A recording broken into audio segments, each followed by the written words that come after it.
জয় শ্রীরাম, জয় শ্রীরাম।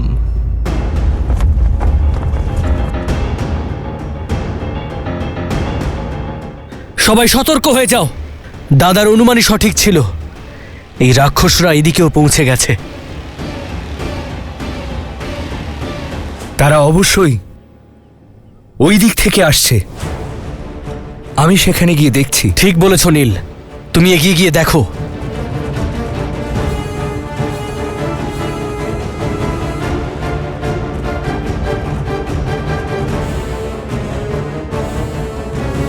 তোমরা আমার সাথে এসো।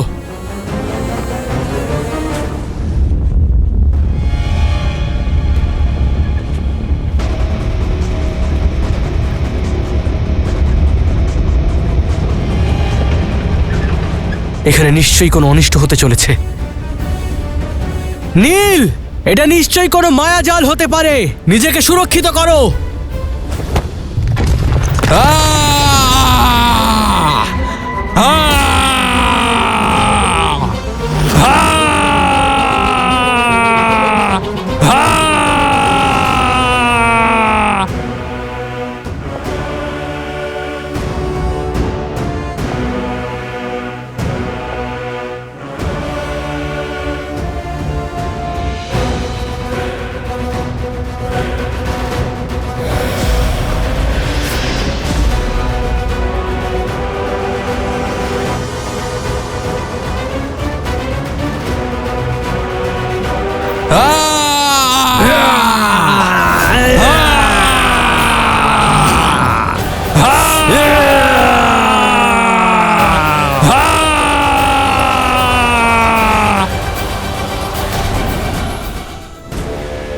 পুত্র মেঘনাদ, ইন্দ্রজিৎ,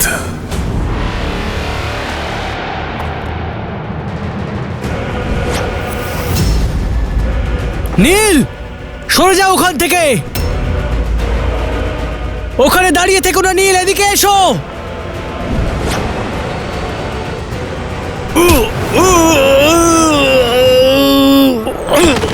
নীল,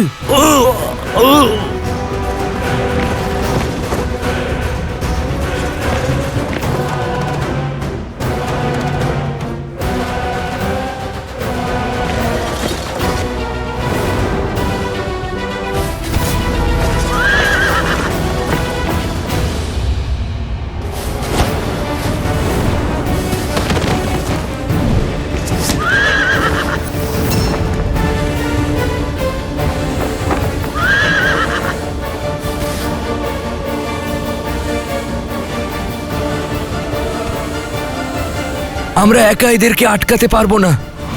শ্রীরামকে জানাতে হবে। আপনি যান ভ্রাতা লক্ষণ। না মিত্র, আমি আমার মিত্রকে এইভাবে যুদ্ধভূমিতে একা ফেলে রেখে যেতে পারবো না। আমার চিন্তা করবেন না মিত্র।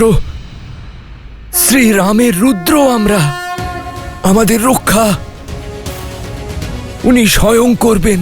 আমি তোমার ভাবনা বুঝতে পারছি নীল, কিন্তু আমি আমার কর্তব্য থেকে বিমুখ হতে পারি না। এসো আমার সঙ্গে, ওঠো ওঠো।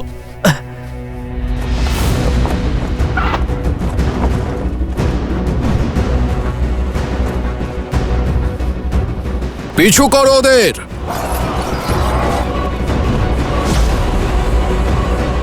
দাদা, তুমি একেবারে সঠিক বলেছিলে। এটা একটা পরিকল্পনা ছিল। প্রহস্ত আক্রমণ করেছে।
নীল, নীল,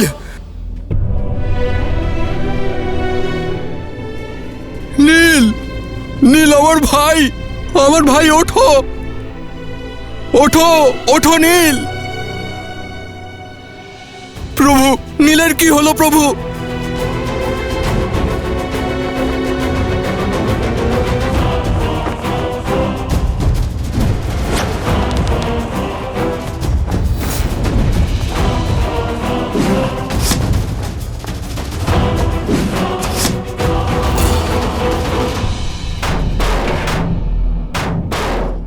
এমন কবচ আমি আগে কখনো দেখিনি। কেবল বানের দেওয়াল আমাদের মায়াবী প্রহারকে আটকে দিচ্ছে, আর তাতে একটা ফাটলও নেই।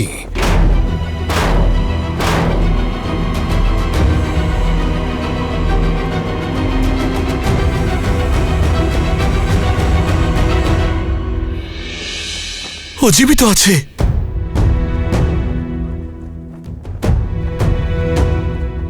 ওর শরীরে এখনো প্রাণ আছে। ওকে শীঘ্রই না, চিকিৎসা। মিত্র।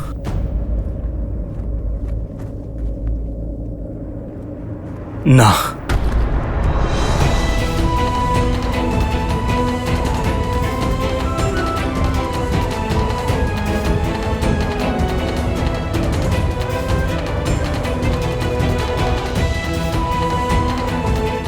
তুমি আমাদের বানর বীরদের সাহসের প্রতীক নীল। এভাবে পরাজিত হতে পারো না।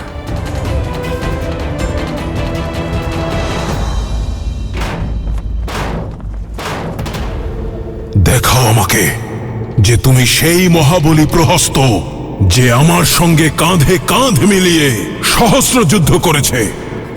বীরেরা, সংসারে এমন কোনো কবচ নেই যা আমাদের রাক্ষসদের শক্তি ভাঙতে পারে না। এই কবচের পেছনেই আমাদের লক্ষ্য রয়েছে। লঙ্কেশের শত্রু রয়েছে, আমাদের জয় রয়েছে। সমস্ত শক্তি প্রয়োগ করো আর ভেঙে ফেলো এটা।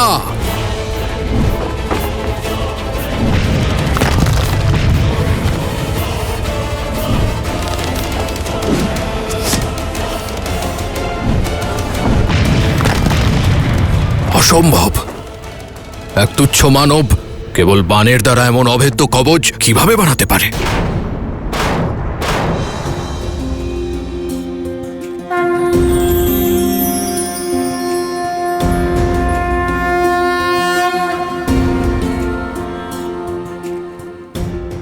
ওঠো নীল, তোমার নেত্র খোলো। তোমার রামের তোমাকে প্রয়োজন। যারা ধর্মের পথে চলে তাদের ইচ্ছা শক্তির সামনে শরীরের এই আঘাতকেও হার মানতে হয়। ওঠো আমার বানর বীর, ওঠো।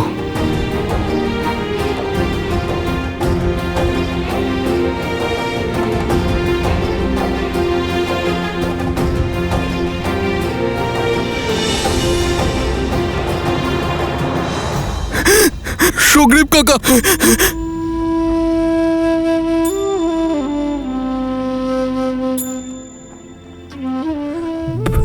প্রভু, কেমন আছো নীল?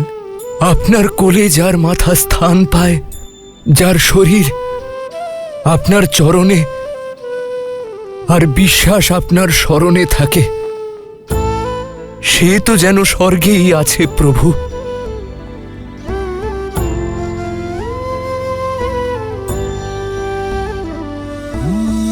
मंगल भवन अमंगल हारी द्रवहु सुदशरथ अजर बिहारी।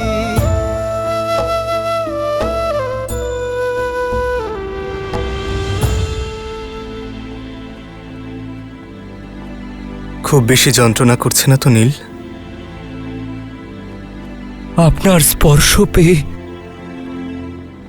সকল পীড়া সমাপ্ত হয়ে গেছে প্রভু। নিজেকে পুনরায় সুস্থ এবং ঊর্জাবান অনুভব করছি। শুধু মনে একটাই গ্লানি একটাই দুঃখ যে আমি আপনার আশা পূর্ণ করতে পারিনি প্রভু। যুদ্ধে শত্রুকে হারাতে পারিনি আমি। আমায় ক্ষমা করে দিন প্রভু, আমায় ক্ষমা করে দিন। ক্ষমা তুমি নয়, যারা তোমার ক্ষতি করেছে তারা চাইবে নীল।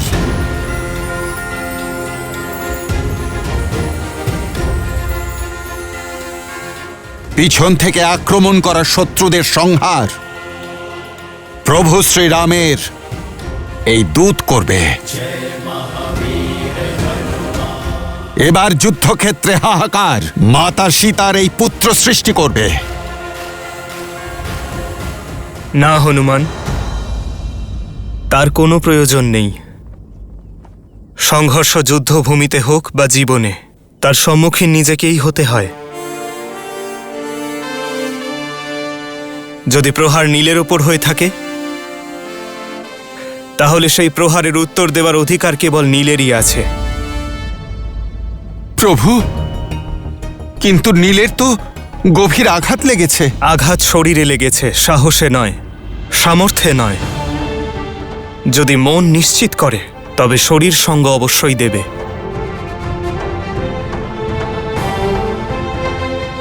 নিজের শক্তির ওপর বিশ্বাস করো নীল। ওঠো, তোমার অসম্পূর্ণ যুদ্ধ সম্পূর্ণ করো। কারোর সাহায্যের প্রয়োজন তোমার নেই নীল।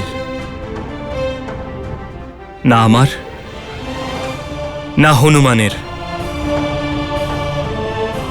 স্বয়ং নিজের লক্ষ্য ভেদ করো। হ্যাঁ নীল, ওঠো। প্রভু শ্রীরামের ভক্তির শক্তি তোমাকে এই ভবসাগর অবশ্যই পার করাবে।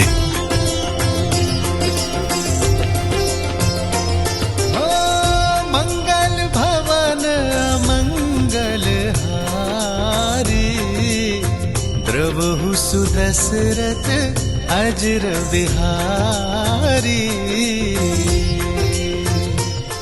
মনে রেখো নীল, আমরা কারোর কাছে ঋণী থাকি না। যে আঘাত পেয়েছ, তার ঋণ সুদ সমেত ফিরিয়ে দিয়ে এসো। বিজয়ী হও নীল।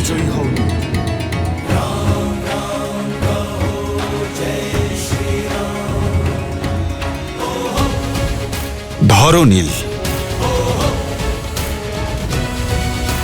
राम राम कहु जय श्री राम दशरथ नंदन राजा राम।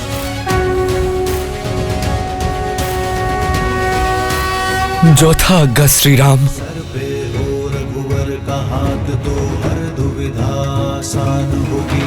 तुम वीर पुरुष, तुम पराक्रमी, तुम मर्यादा के हो स्वामी। साथ तुम्हारा जिसके साथ, तुम संकट हर लो आगामी।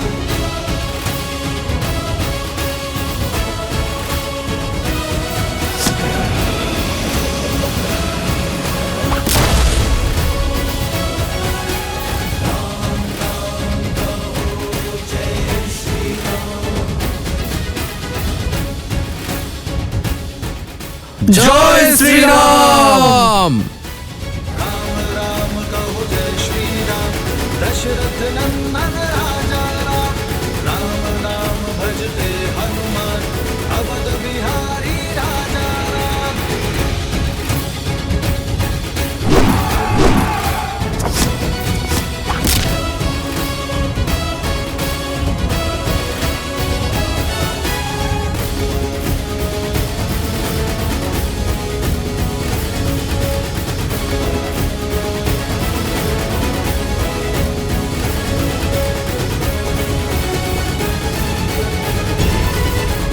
কি দেখছো প্রহস্ত?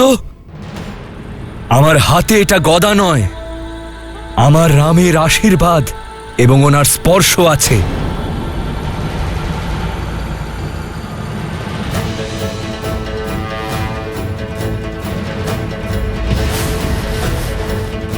आक्रोश जोश क्रोध का ये क्षण है प्रतिशोध का। ललकार और पुकार का ये क्षण है अति विरोध का। জয় শ্রীরাম।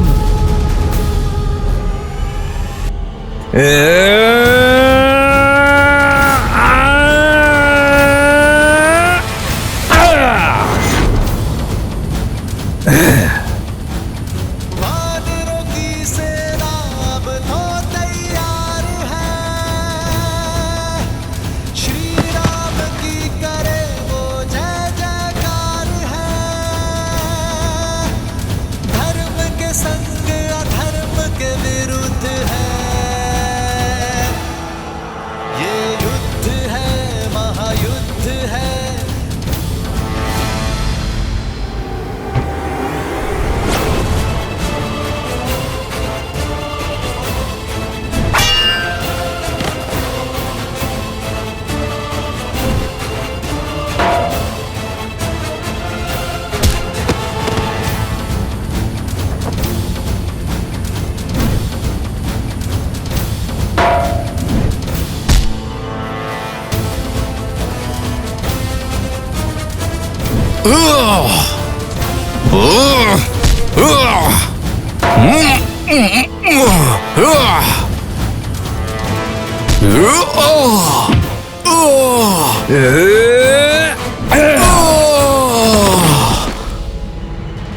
জয় শ্রীরাম। জয় শ্রীরাম। জয় শ্রীরাম, জয় শ্রীরাম, জয় শ্রীরাম। জয় শ্রীরাম। যার স্পর্শ মাত্রই এক আহত বানর কাল হয়ে ওঠে। সে নর নয়, নারায়ণ।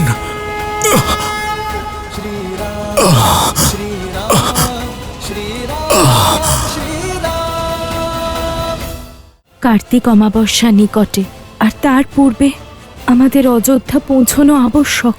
এবার সময় এসে গেছে দাদা, ওই পাপী রাবণ আর ওর পাপ নগরী ওই লঙ্কাকে ধ্বংস করার।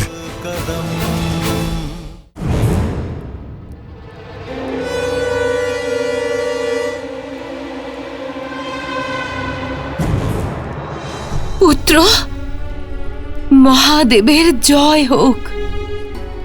আমার আমার পুত্র, আমার পুত্র, আমার পুত্র সুস্থ হয়ে গেছে, ওর জ্ঞান ফিরে এসেছে। যুদ্ধক্ষেত্রে এখন কি হচ্ছে?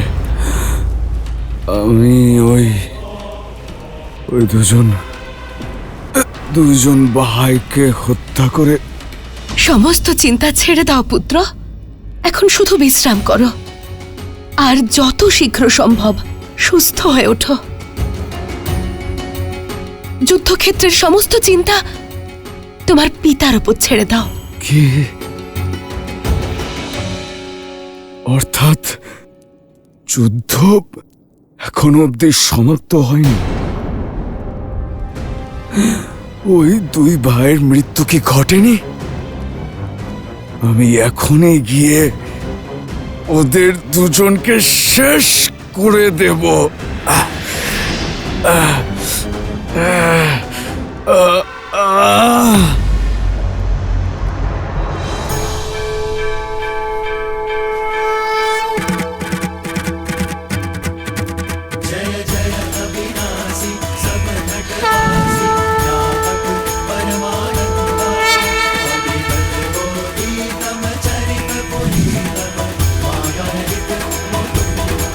বুঝতে পেরেছি আমি।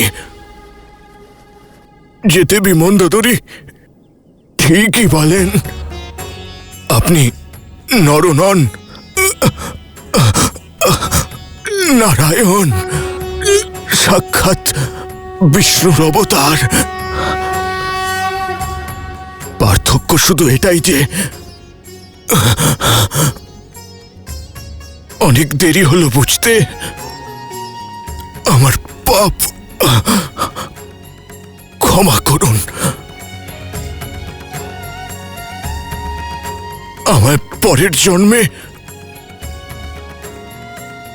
সঠিক জনি, ভালো জীবন আর ভালো কুল দেবেন শ্রীরাম। পাপ থেকে দূরে রাখবেন। গত জন্মের কর্মের ফল হয় পরবর্তী জন্ম। এই জন্মের ফল তো তোমায় ভোগ করতেই হবে, কিন্তু আমি আশা করব এই জন্মে পাওয়া শিক্ষা আগামী জন্মে পুণ্য এবং সদাচারের ভিত্তি হবে। শ্রীরাম!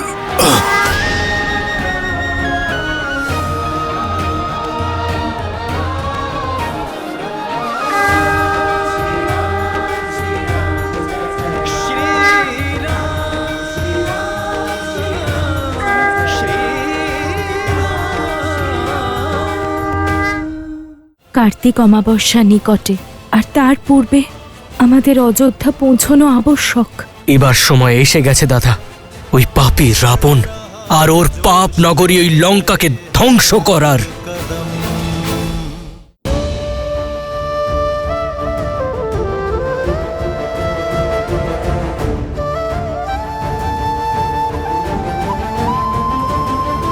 চন্দ্রমার দিকে তাকিয়ে এত কি চিন্তা করছো সীতা? চন্দ্রমার আকৃতি হ্রাস পাচ্ছে ত্রিজটা। কার্তিক অমাবস্যা নিকটে, আর তার পূর্বে আমাদের অযোধ্যা পৌঁছানো আবশ্যক। 14 বৎসরের বনবাস সমাপ্ত হতে চলেছে ত্রিজটা। লঙ্কেশের কাছে অসীম শক্তি আর অসাধারণ সব অস্ত্র আছে। পরাজয়ের তো কোনো প্রশ্নই নেই। লঙ্কেশ যদি চান তাহলে এই যুদ্ধ অনন্তকাল ধরে চালাতে পারেন। শ্রীরাম যতই প্রয়াস করুন না কেন, এত সহজে লঙ্কেশকে পরাজিত করতে পারবেন না। অমাবস্যার আগে কি করে অযোধ্যা পৌঁছবে তোমরা? দাদা, চোখের নিমেষেই সময় অতিবাহিত হয়ে যাচ্ছে দাদা। কার্তিক অমাবস্যার আগে আমাদের যে কোনো মূল্যে অযোধ্যায় পৌঁছতেই হবে। এবার সময় এসে গেছে দাদা, ওই পাপী রাবণ আর ওর পাপ নগরী ওই লঙ্কাকে ধ্বংস করার।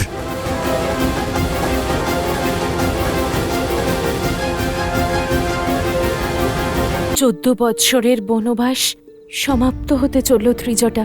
শ্রীরাম যতই প্রয়াস করুন না কেন, এত সহজে লঙ্কেশকে পরাজিত করতে পারবেন না।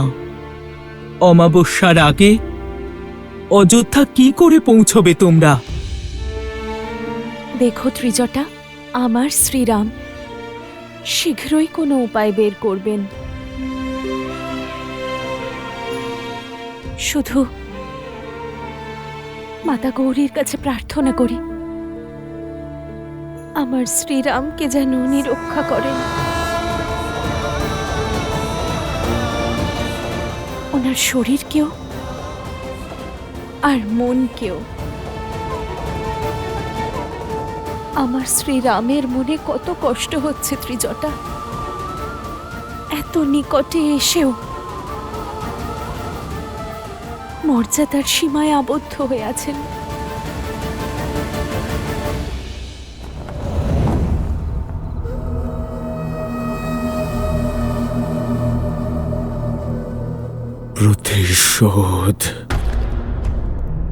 প্রতিশোধ চাই আমার।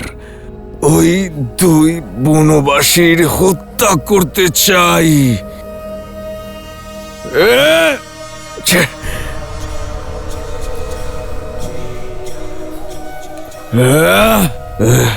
প্রতিশোধের অগ্নিকে প্রজ্বলিত রাখার জন্য তাতে বিশ্বাসের ঘি ঢালবার প্রয়োজন পড়ে।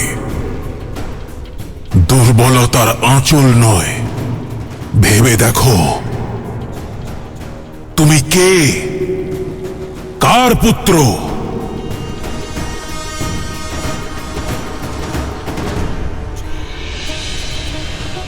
তুমি প্রতিশ্রুতি দিয়েছিলে যে তুমি ওই দুই বনবাসীকে সংহার করবে।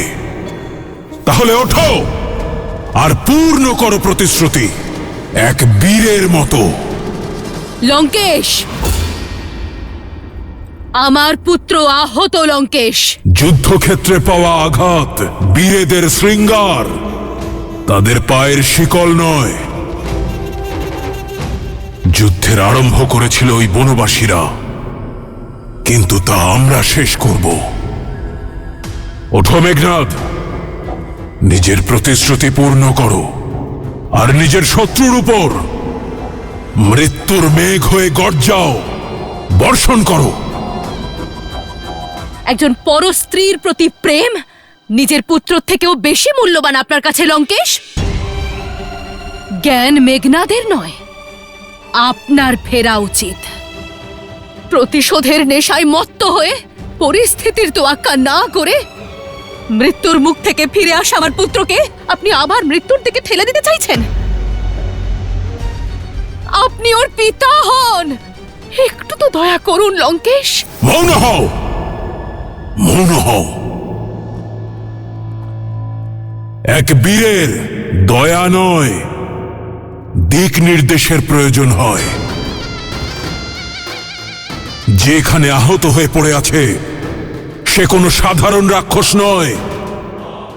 আমার পুত্র ইন্দ্রজিৎ, আমার ঘোর তপস্যায় অর্জিত শক্তিও এত সহজে ওর শৌর্য ক্ষীণ হতে পারে না।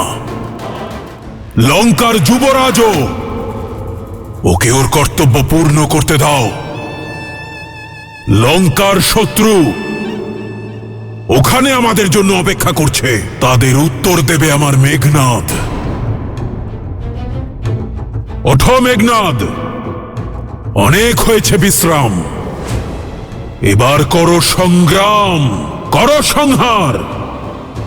প্রয়াসের দ্বারা, প্রহারের দ্বারা বয়ম রক্ষামহ, বয়ম রক্ষামহ। যদি তাই হয়ে থাকে তাহলে আমার পুত্রের কাছে পৌঁছানোর আগে আপনার এই যুদ্ধের প্রথম বলি আপনি আমাকেই দিন লঙ্কেশ। কারণ এই মা না আপনার জেদ সম্পূর্ণ হতে দেবে আর না নিজের পুত্রকে কোথাও যেতে দেবে।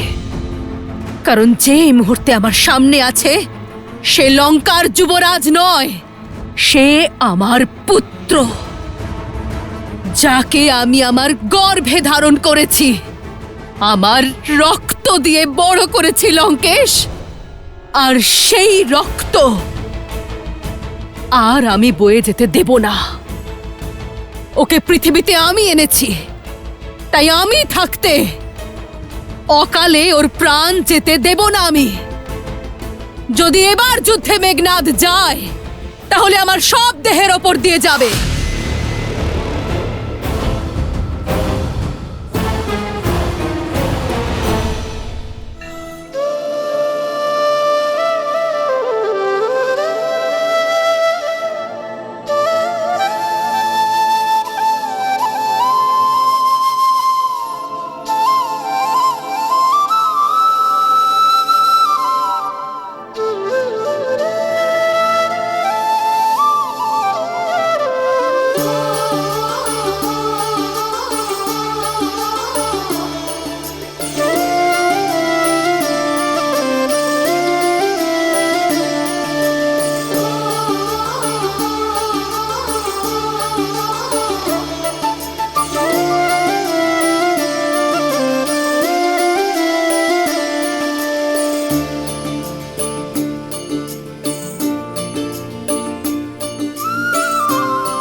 ক্ষমা করো আমায় মা, কিন্তু তোমার পুত্র একজন বীর যোদ্ধা।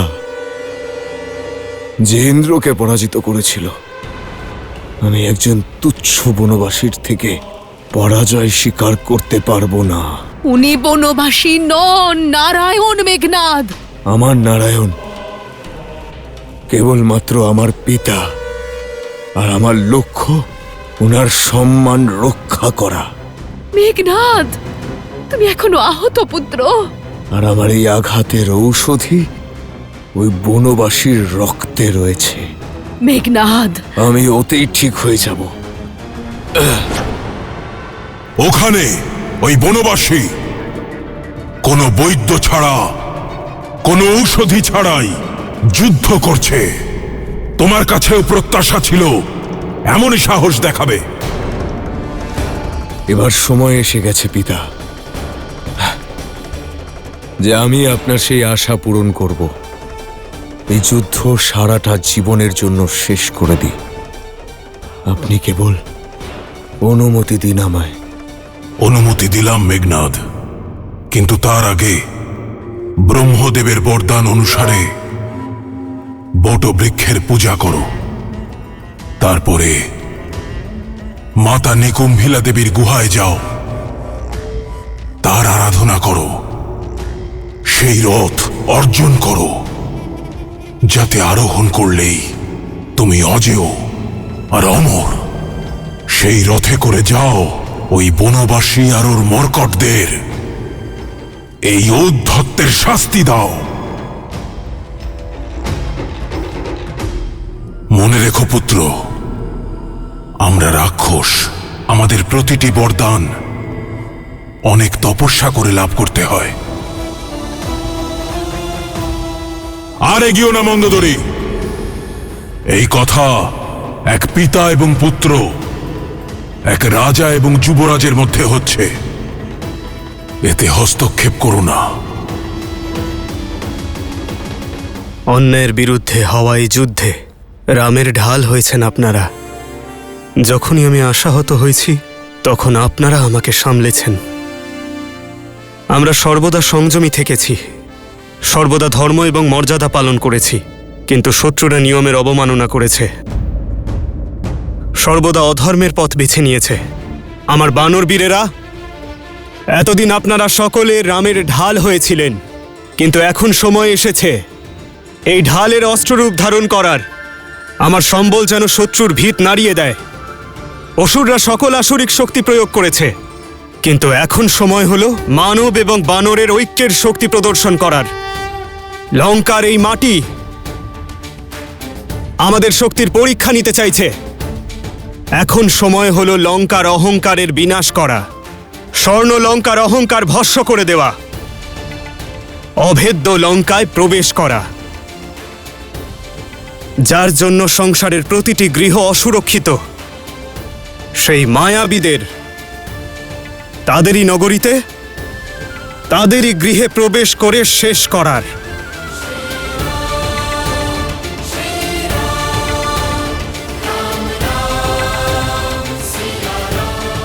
এখানে উপস্থিত প্রত্যেক বানর একাই এক একটি সৈন্য দলের সমান। এখন শুধু প্রয়োজন নিজেদের সামর্থ্যকে বিশ্বাস করার, নিজেদের সম্পূর্ণ শক্তি প্রয়োগ করে নিজেদের লক্ষ্য ভেদ করার। আজ আমার এই বানর সৈন্যদল একে অপরের হাত ধরে এমন প্রহার করবে যে তাদের পদাঘাতে সম্পূর্ণ লঙ্কা কেঁপে উঠবে। কারণ প্রহার লঙ্কার প্রাচীরের ওপারে হবে। জয় শ্রীরাম, জয় শ্রীরাম, জয় শ্রীরাম, জয় শ্রীরাম, জয় শ্রীরাম, জয় শ্রীরাম, জয় শ্রীরাম।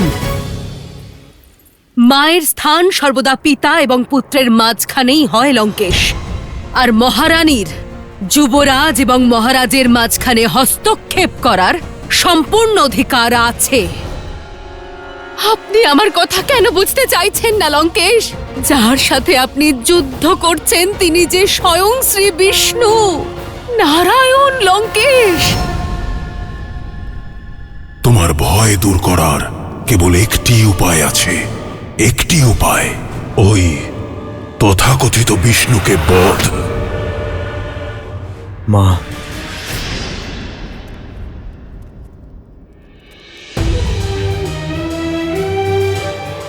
তোমার আমার প্রতি এই ভালোবাসাকে আমি সম্মান জানাই। তোমার এই ভয়, এই চিন্তা তোমার স্বামী এবং পুত্রকে দুর্বল করছে মা। তাই তুমি দয়া করে এর মাঝে আর বাধা দিও না। আমি এক্ষুনি নিকুম্বিলা গুহাতে গিয়ে আমার পুজো সম্পন্ন করব, আর তারপরেই।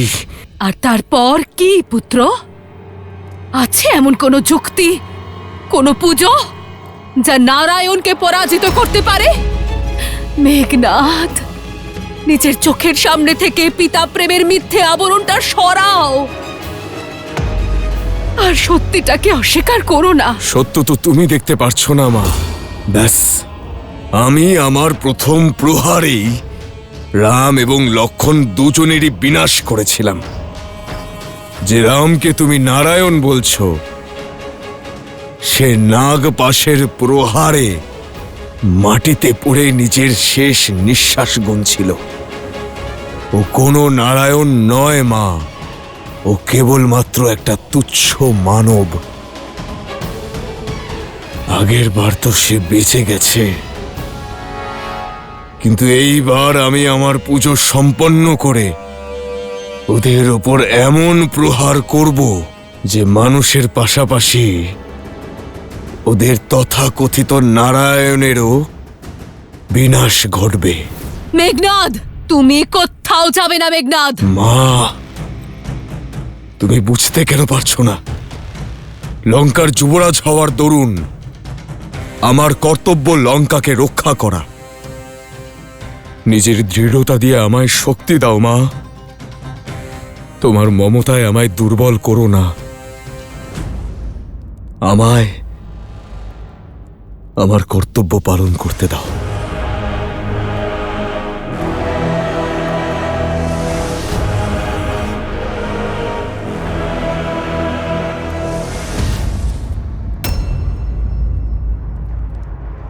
বিজয়ী হও।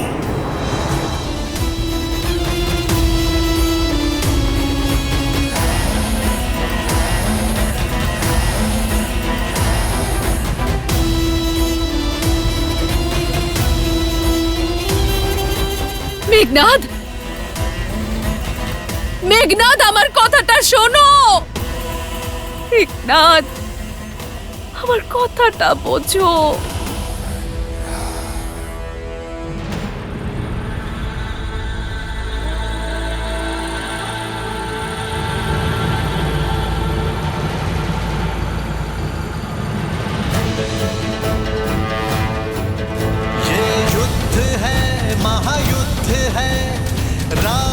शांत रावण क्रोध है, ये युद्ध है, महायुद्ध है। राम शांत रावण क्रोध है, क्रोध है, क्रोध है।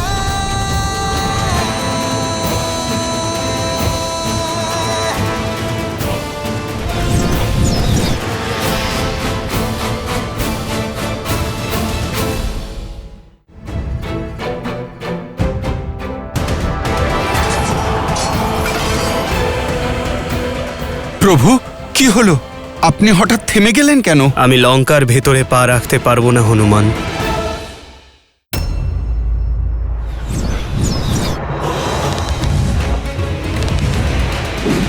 पढ़ते श्री राम के जहाँ शौक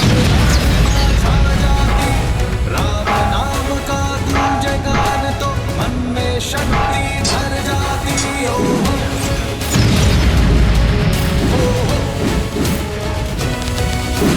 राम राम श्री राम दशरथ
दशरथ नंदन राजा राम नाम भजते हनुमान अवध बिहारी राजा राम।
একজন বনবাসী কারোর গৃহ কারোর নগরীতে প্রবেশ করতে পারে না।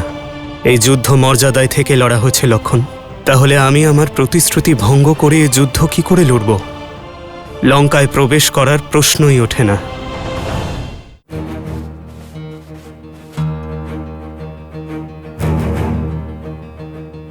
প্রভু, কি হলো?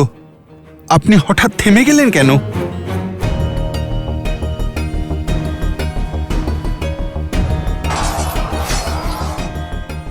চলো দাদা।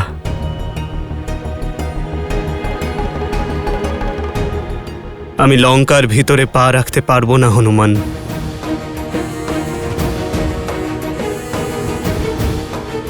আমি লঙ্কারই দ্বারের মর্যাদা ভঙ্গ করতে পারি, কিন্তু আমার মর্যাদা নয়। কোন মর্যাদা দাদা? এই রাবণ কোন মর্যাদা পালন করেছে যে তুমি মর্যাদার ব্যাপারে ভাবছো? যদি রাবণেরই মতো আমিও মর্যাদা ভঙ্গ করি, তাহলে আমাদের আর রাবণের মধ্যে পার্থক্য কি থাকবে লক্ষণ? রঘুকুলের এই রীতি জানে সর্বজন। প্রাণ দিয়েও করবে প্রতিশ্রুতি পালন। আমি রঘুকুলের মর্যাদা, আমার পিতা এবং মাতাদের দেওয়া প্রতিশ্রুতি ভঙ্গ করতে পারবো না। তুমি যত তাড়াতাড়ি সম্ভব অযোধ্যা ছেড়ে 14 বছরের জন্য বনবাসে চলে যাও। আপনার এই পুত্র আপনার ইচ্ছে এবং পিতার প্রতিশ্রুতি দুই অবশ্যই পূর্ণ করবে। তাহলে দাদা, এখানে রঘুকুল বা অযোধ্যা থেকে কেউ নেই যে তোমার মর্যাদা লঙ্ঘন করায় প্রশ্ন করবে। কিন্তু আমি তো আছি লক্ষণ। আমার হৃদয়, আমার মন আমাকে কি প্রশ্ন করবে না? আমি কি আমার প্রতিবিম্বের চোখে চোখ রাখতে পারবো? আমি কি আমার অনুজকে উচিত অনুচিতের শিক্ষা দিতে পারবো? যারা আমাকে বিশ্বাস করেছেন,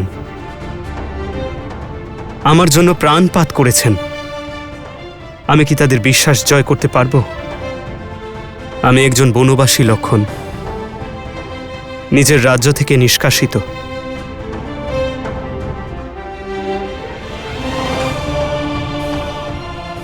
আর একজন বনবাসী কারোর গৃহে বা কারোর নগরীতে প্রবেশ করতে পারে না।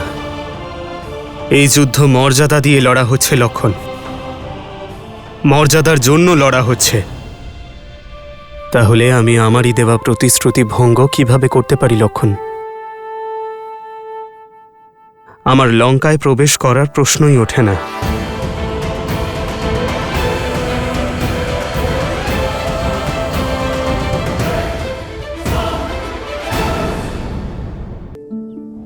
আমি একজন বনবাসী লক্ষণ, আমার রাজ্য থেকে নিষ্কাশিত হওয়া। আর একজন বনবাসী কারোর গৃহ কারোর নগরীতে প্রবেশ করতে পারে না। তাই লঙ্কায় প্রবেশ করার প্রশ্নই ওঠে না।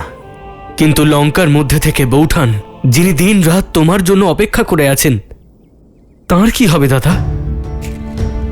ন্যায় আর নীতিও এটাই বলে যে পরিস্থিতি নিয়ন্ত্রণের বাইরে গেলে নিয়ম পরিবর্তন করা যেতে পারে। আর এখন না এই যুদ্ধ সাধারণ, আর না এই পরিস্থিতি নিয়ন্ত্রণে আছে। তাই আমাদের এই মুহূর্তে লঙ্কার ভিতরে যেতেই হবে, তাই না দাদা? মর্যাদা উল্লঙ্ঘনকারী রামের ওপর তোমার বৌঠান কি গর্বিত হবে? প্রতিশ্রুতির শুধু একটিই লক্ষ্য হয়, আর তা হলো তা পালন করা। আর রইল কথা দেখার, পরিস্থিতির সঙ্গে নিজের শব্দকে বদলে নেওয়া, প্রতিশ্রুতি ভঙ্গ করা, তা প্রতিশ্রুতির অপমান করা লক্ষণ। আর সেই মানুষ কেমন যে তারই দেওয়া প্রতিশ্রুতি নিজের সিদ্ধান্তে অটল থাকতে পারে না? এই প্রতিশ্রুতির সঙ্গে শুধু আমিই নই, মাতা কৈকেয়ীরও সম্মান জুড়ে আছে লক্ষণ। আর আমি যে কোনো পরিস্থিতিতে তার সম্মানকে কম হতে দিতে পারি না। ততক্ষণ মনের মধ্যে যে বিদ্রোহের আগুন জ্বলছে তার কি হবে দাদা? যে আগুনে দিনরাত তুমি আর বৌঠান দুজনেই পুড়ছ, সেই চিন্তার কি? যেখানে বৌঠান তোমার জন্য অপেক্ষা করে আছেন, আর এখানে তুমি ওনার জন্য। তুমি কি ওনার জন্য কিছু করবে না? সীতার চিন্তা তো আমি আমার প্রাণের থেকেও বেশি করি লক্ষণ। আর আমার সীতার ওপর সম্পূর্ণ বিশ্বাস আছে যে ও সেই রামের প্রতীক্ষা করছে, যে বিবাহে দেওয়া তার মান আর সুরক্ষা প্রদান করার প্রতিশ্রুতি পালন করতে এসেছে। সীতা অবশ্যই আসবে লক্ষণ। যে রাজ্যের রাজা আমার সীতাকে অপমানিত করে বলপূর্বক তাকে বন্দী করেছে, এই যুদ্ধ তখনই সম্পূর্ণ হবে যখন সেই রাজ্যের রাজা সসম্মানে আমার সীতাকে ফিরিয়ে দেবে। ততক্ষণ আমি এখানে প্রতি মুহূর্তে তার প্রতীক্ষায় থাকব।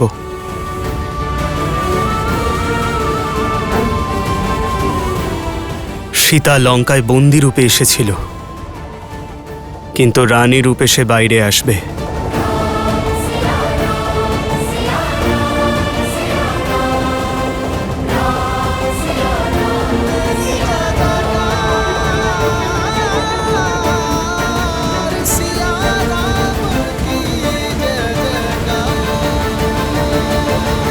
কি অদ্ভুত! শ্রীরামের প্রতিশ্রুতি, ওনার মর্যাদা আর ন্যায়ের প্রতি ওনার আস্থা। কিন্তু মহাদেব, যদি শ্রীরাম লঙ্কার ভেতরে প্রবেশ না করেন, তাহলে সীতাকে কিভাবে মুক্ত করবেন? অমাবস্যার আগে অযোধ্যায় কিভাবে পৌঁছবেন? আর ভরতের প্রাণ কিভাবে রক্ষা করবেন? এই বিপদের সময় উনি কেন ওনার সিদ্ধান্তে অবিচল আছেন?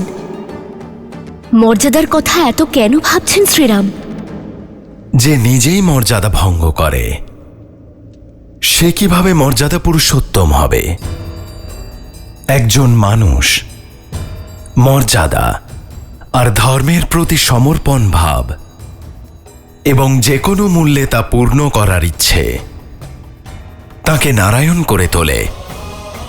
আর শ্রীরামের এই সমর্পণের ইচ্ছে আর একাগ্রতা তাকে মর্যাদা পুরুষোত্তম শ্রীরাম করে তুলেছে।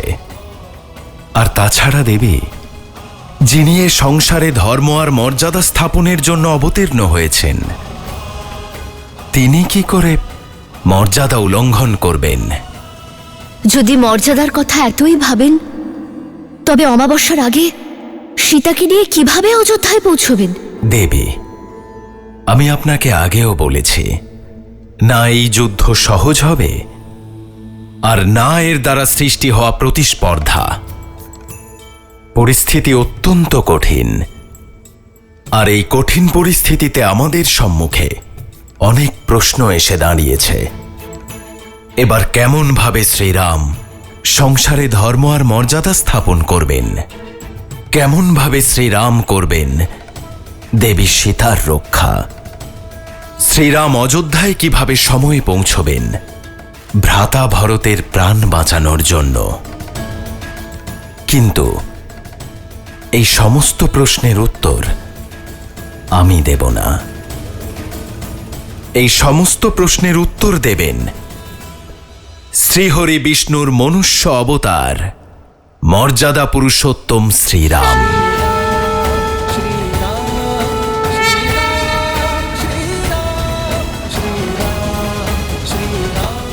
হনুমান, আমি লঙ্কার সীমায় পা রাখতে পারবো না, কিন্তু সীতার প্রতি আমার বিশ্বাস সব সীমা লঙ্ঘন করবে। সীতা যেন জানতে পারে হনুমান, যে অমাবস্যার পূর্বেই আমি তাকে নিয়ে অযোধ্যায় ফিরব। আমার প্রতিটি নিঃশ্বাস ওর সঙ্গে মিলনের প্রতীক্ষায় রয়েছে। প্রভু, মাতার কাছে আপনার সংবাদ অবশ্যই পৌঁছবে, কিন্তু কিন্তু কিভাবে প্রভু? একবার যে লঙ্কাকে পুড়িয়ে দিয়েছিল সে হনুমানকে কে বাধা দেয়? যাও হনুমান, আর ভস্ম করে দাও অন্যায় এবং পাপের সত্তাকে, আর প্রজ্বলিত করো ন্যায় এবং ভক্তির অগ্নিকে। मूलतः ब्रह्म रूपाय मध्यतो शक्ति रूपिणे अग्रतो शिव रूपाय भिक्षराजाय ते नमः। मूलतः ब्रह्म रूपाय मध्यतो शक्ति रूपिणे अग्रतो शिव रूपाय भिक्षराजाय ते नमः।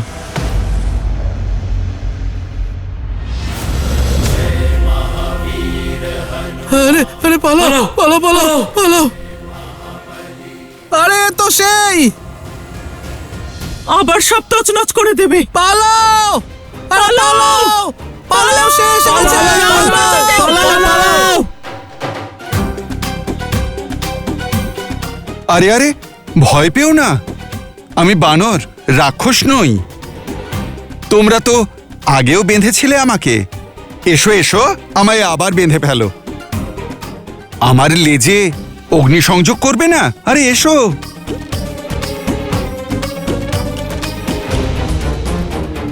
এসো এসো এসো না, অগ্নিসংযোগ করো। এ তো সেই যে আমার ভাই নিকুম্ভকে, না না, এর সম্মুখীন হওয়া ঠিক নয়। আরে আরে, এ তো একেবারেই ঠিক হচ্ছে না। আগেরবার যখন এসেছিলাম তখন তোমরা সবাই আমায় রাজকীয় সম্বর্ধনা জানিয়েছিলে। এবার সেসব করবে না?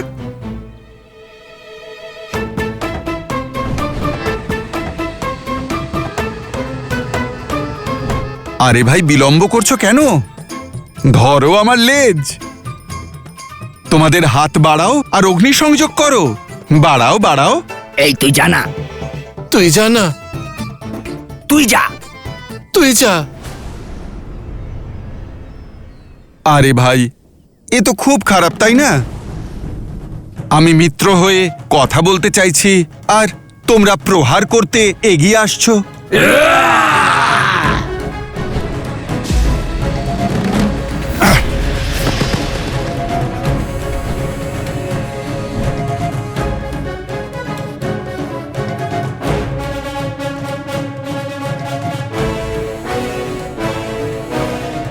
এসে গেছো আমার শিষ্যরা? হ্যাঁ হনুমান কাকা।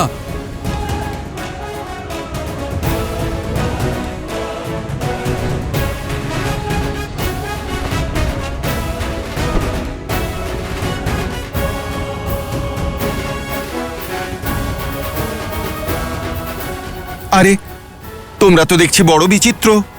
গতবার অগ্নি সংযোগ করছিলে, এবার আমাকে অগ্নি থেকে বাঁচাচ্ছ। পালাও পালাও পালাও, এখান থেকে পালাও পালাও! চলো, দীপ প্রজ্বলিত হয়েছে, এবার আমাদের কাজ শুরু করে দিই।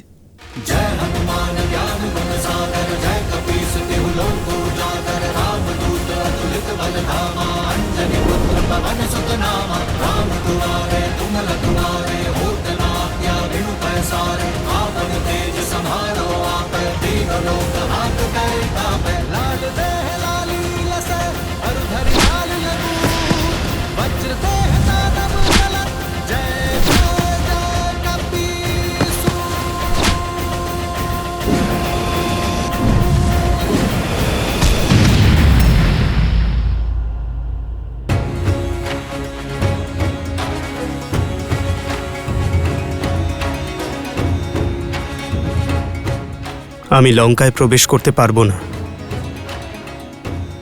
কিন্তু আমার বাণের ওপর কোনো প্রতিবন্ধকতা নেই।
প্রভু, আপনাকে একটা প্রশ্ন করতে পারি?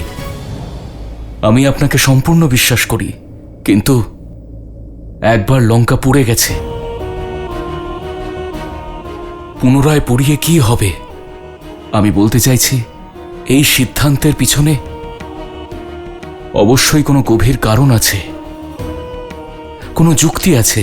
আমি আপনার জিজ্ঞাসা শান্ত করে দেব বিভীষণ, কিন্তু আমার সিদ্ধান্তের কারণ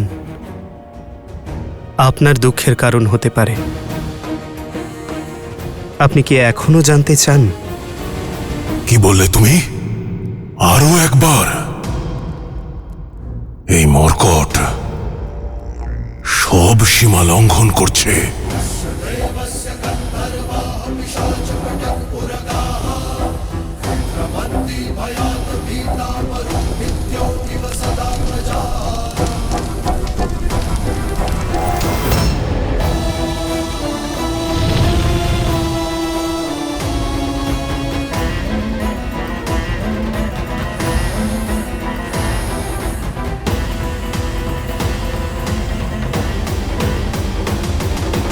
এই অগ্নি লঙ্কা দহনের জন্য নয়, রাবণকে অধৈর্য করে তোলার জন্য এই অগ্নি।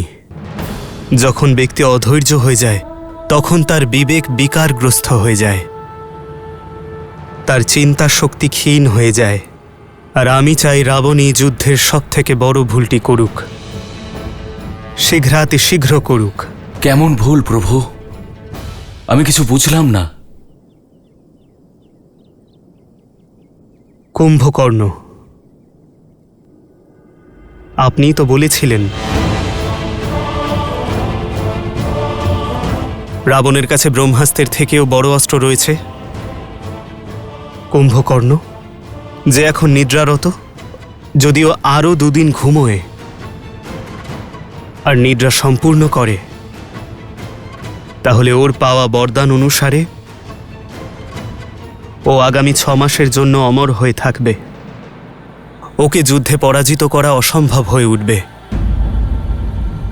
আমাদের কাছে এত সময় নেই বিভীষণ, রাবণ এই বিষয়ে অবগত, সেই জন্য 2 দিন অতিবাহিত করতে চাইছে, আমাদের ব্যস্ত রাখার ব্যবস্থা করছে। কিন্তু আমি তা হতে দেব না। আমার এই পরিকল্পনা রাবণের ধৈর্যের বাঁধ ভেঙে তাকে অধৈর্য করে কুম্ভকর্ণকে জাগিয়ে তুলতে বাধ্য করবে। বিভীষণ, আমি জানি আপনার ভ্রাতার জন্য আপনার মন বিচলিত, কিন্তু এই সংহার আবশ্যক ধর্ম স্থাপনার জন্য।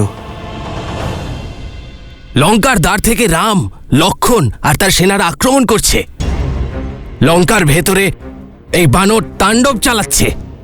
আমাদের সেনা এইভাবে যুদ্ধের জন্য প্রস্তুত নয়। সমস্যা খুবই ভয়ঙ্কর মহারাজ। শীঘ্র, অতি শীঘ্র সমাধান খুঁজতে হবে। সমাধান একটাই মহারাজ, যুবরাজ ইন্দ্রজিৎ। আর সে দেবী নিকুম্ভিলার যজ্ঞ করছে। ওর অনুষ্ঠান কোন পর্যায়ে আছে?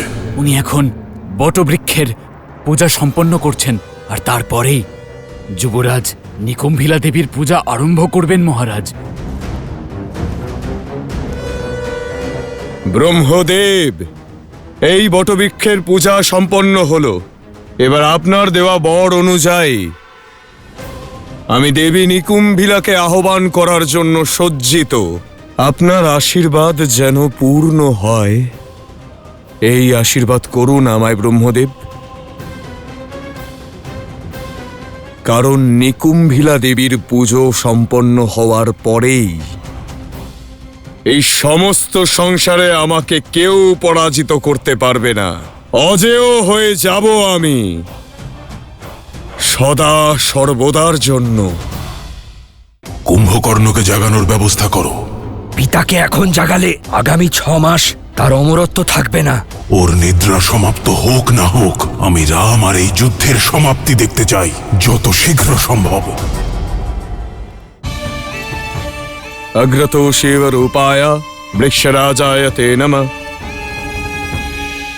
मूलतो ब्रह्मरूपाय मध्यतो शक्तिरूपिणे। अग्रतः शिवरूपाय वृक्षराजाय ते नमः।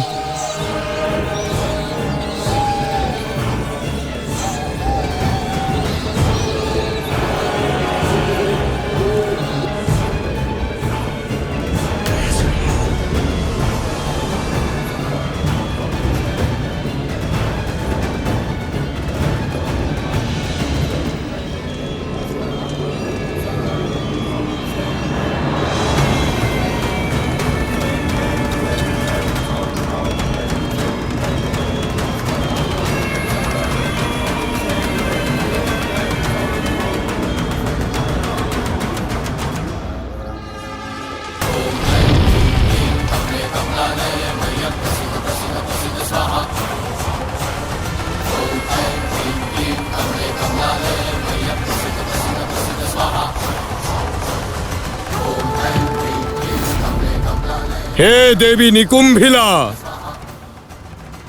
আমি দশানন রাবণ পুত্র ইন্দ্রজিৎ আপনাকে আহ্বান জানাচ্ছি।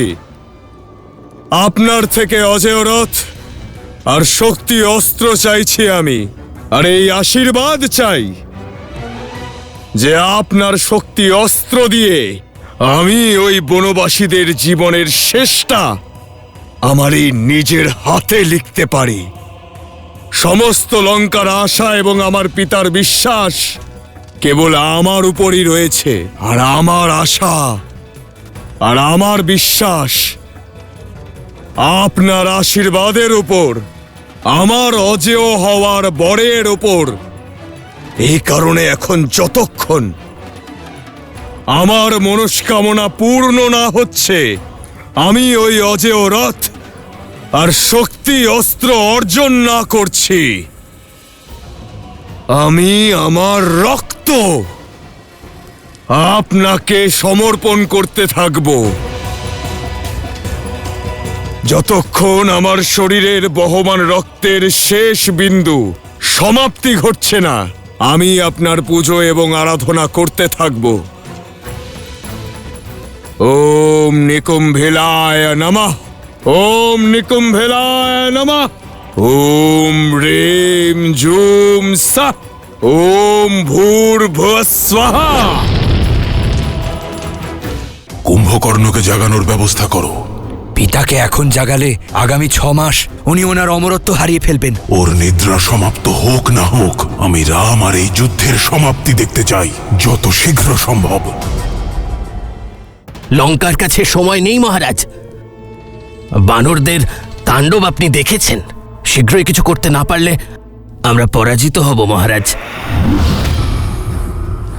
রাবণ থাকতে সেটা সম্ভব নয়। এই উদ্ধতদের শাস্তি আমি নিজে দেব।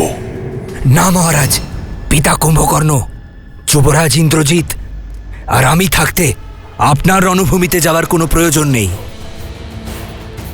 তোমার পিতার নিদ্রা ভঙ্গ হতে আর কত দেরি? 2 দিন মহারাজ। সময়ের আগে কুম্ভকর্ণের নিদ্রাভঙ্গ হলে না তিনি অজেয় থাকবেন আর না অমর। যুবরাজকে ডাকা ছাড়া আর কোনো উপায় নেই মহারাজ। হ্যাঁ মহারাজ, আমাদের যুবরাজ ইন্দ্রজিৎকে ডেকে আনা উচিত। এখন উনি এই নর এবং বানর সেনার হাত থেকে লঙ্কাকে বাঁচাতে পারেন।